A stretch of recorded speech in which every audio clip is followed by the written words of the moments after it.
In this video, I'm continuing to show you the settings page for the ultra simple PayPal shopping cart. And we got now to products page URL. If you put a URL in here to a products page or any page that you want within your products, what will happen is when the shopping cart is empty, this link will display in the shopping cart widget.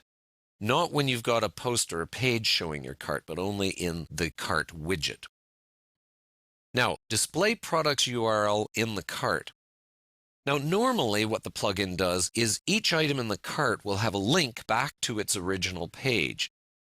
That may or may not be useful to you or your visitors, but let's say we don't want it, then you would have this ticked off here. And that's checked off by default, by the way. This hide cart empty message, that means that if your shopping cart is empty, it's going to say so and it's going to display on your widget or on the page or the post, by the way.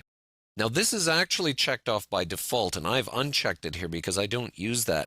The problem is that if you check this, in other words, you say, I want to hide the cart empty message, it literally hides the entire widget, which is very confusing to visitors.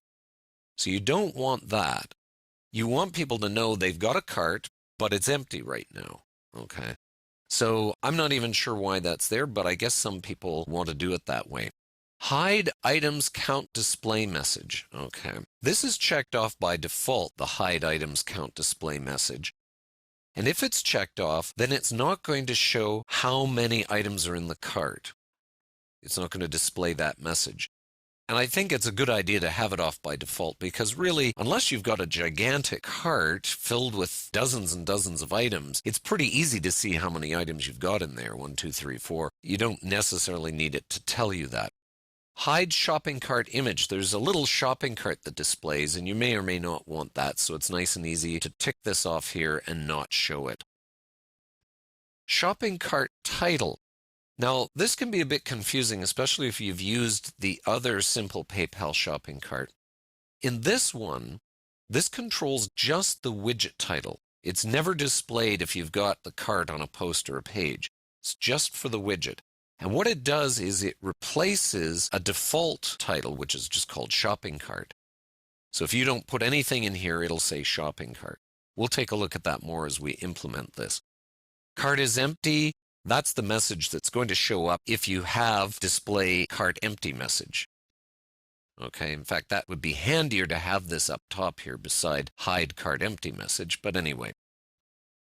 This message here, the singular or the plural products in your cart, that's for when you have the how many items are in my cart message displayed. If you're not displaying it, you don't need to worry about these. Now, the nice part here in this next little bit here is you can control the wording of a lot of the elements of your product display and of your shopping cart itself. And that also means that if you want it in another language, this is where you would put your different languages. All right, so those are a lot of different items in here. And then we've got some more text that we can affect here. The return URL, this is where you would go after you've had successful payment, like a thank you page or something like that.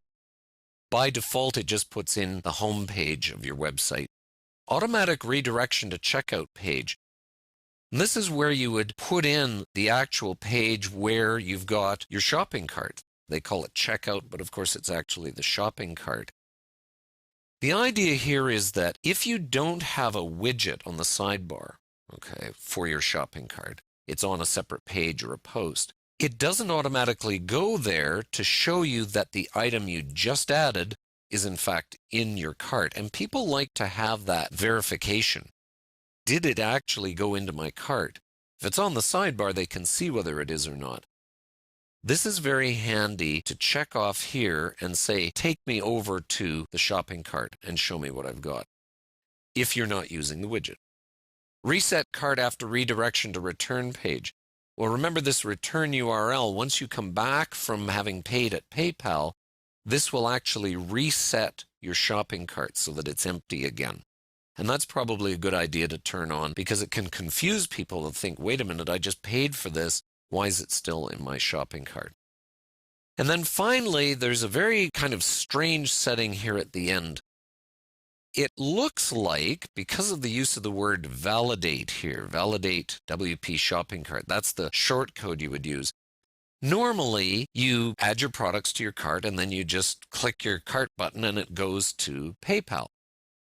In this particular case, if you start filling in this URL here with another page, what it does is it takes you to that page first. When you click on Checkout to PayPal, it takes you to this page first. You fill out a form of some sort, and then it takes you to PayPal after you've submitted that form. Now, it's never quite clear what this is about or what it's for. It certainly doesn't validate anything, but I think from what I've read in the forums that the intention here is if you want additional information to be submitted to you before they go to PayPal, it's like a chance to grab some extra information from people. And maybe there are scenarios where you need that. I'm not totally sure what it is, but it's certainly nothing to do with validation.